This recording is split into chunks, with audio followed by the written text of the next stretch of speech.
Niat memberi saran pada teman jangan sampai menjadi pemicu konflik. Bagaimana cara mengantisipasinya?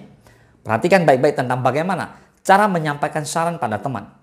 Tentu, jika berniat membantu teman, maka kamu tak ingin terjadi kesalahpahaman saat memberi saran. Nah, terkadang saat menyampaikan saran, ada hal-hal yang kurang pas hingga memicu konflik. Penting untuk mengetahui kesalahan yang wajib dihindari saat memberi saran supaya hubungan tetap akrab. Pastikan kamu menghindari 6 kesalahan memberi saran pada teman ya. Let's begin.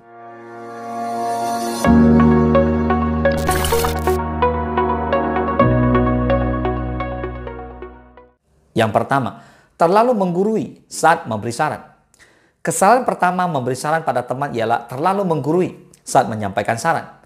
Pahamilah bahwa keputusan akhir ada pada teman kamu, sehingga saran yang kamu sampaikan punya 2 kemungkinan.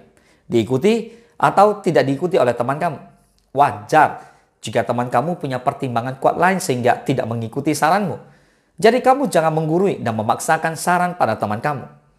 Ini kesalahan fatal yang bisa membuat teman kamu merasa tidak nyaman dan tidak dihargai. Hindari penyampaian seperti ini. Pokoknya kamu harus melakukan ini. Alih-alih memberi perintah dan menggurui, gunakan pendekatan yang lebih ramah. Katakan, mungkin kamu bisa mempertimbangkan ini untuk memberikan kesan bahwa saran kamu bersifat pilihan, bukan paksaan. Yang kedua, menyebutkan pengalaman pribadi sebagai acuan utama. Memang benar, pengalaman pribadi bisa menjadi pelajaran berharga untuk kamu. Namun ketika kamu hanya berpedoman pada pengalaman pribadi saat memberi saran kepada teman kamu, maka ini akan sangat beresiko. Setiap orang punya keadaan dan perasaan yang tentu berbeda. Kamu tak bisa menyamaratakan apa yang dialami oleh orang lain dengan apa yang sudah kamu alami. Bisa-bisa kamu malah adu nasib saat menyampaikan saran pada teman kamu. Tentu kesalahan saat memberi saran ini perlu dihindari untuk menjaga perasaan teman kamu. Ingatlah bahwa apa yang berhasil untukmu belum tentu berhasil untuk orang lain.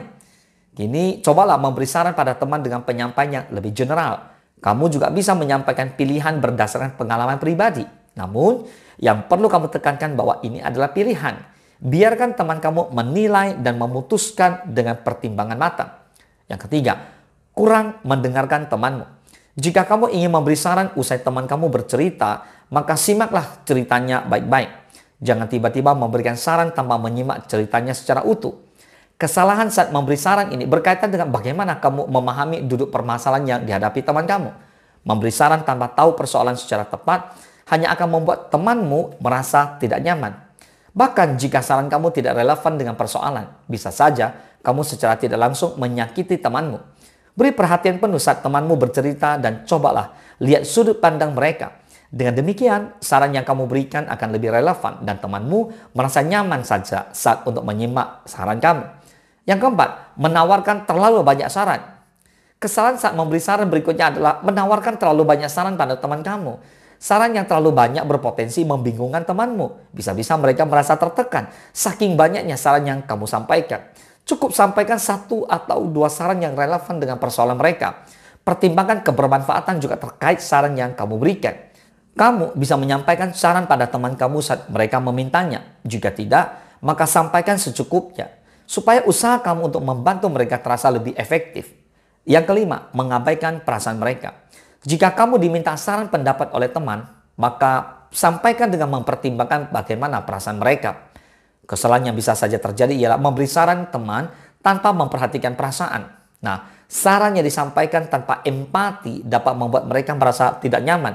Selain itu, saran yang kamu berikan justru membuat mereka merasa tidak dipahami. Jadi pastikan kamu memberi saran pada teman dengan tulus menghargai perasaan mereka. Sampaikan bahwa kamu berusaha memahami dan membantu dengan kehadiran kamu. Yang keenam, tidak menghormati keputusan temanmu. Usai memberi saran, kamu perlu memahami bahwa keputusan akhir ada di tangan temanmu. Dialah yang paling berhak memutuskan atas hal-hal yang sedang dihadapi. Kamu sebagai teman yang memberi saran wajib menghormati keputusan temanmu. Apalagi jika keputusannya tidak sesuai dengan saran yang kamu berikan. Jangan sampai kamu malah mengungkit saranmu atau menunjukkan ketidakpuasan terhadap keputusan temanmu. Ini akan membuat hubungan pertemanan jadi retak. Berilah dukungan yang baik terhadap keputusan temanmu. Hindarilah kesalahan saat kamu memberi saran. Jangan sampai saran yang diharapkan menjadi wujud bantuan, malah menjadi awal keretakan hubungan. Ingat, Hubungan yang sehat dan akrab bisa dibangun dengan saling pengertian dan dukungan positif. Intinya, ketika kamu dipersilakan memberi saran, lakukan dengan bijak dan penuh kasih. Semoga bermanfaat. Salam sukses, dahsyat.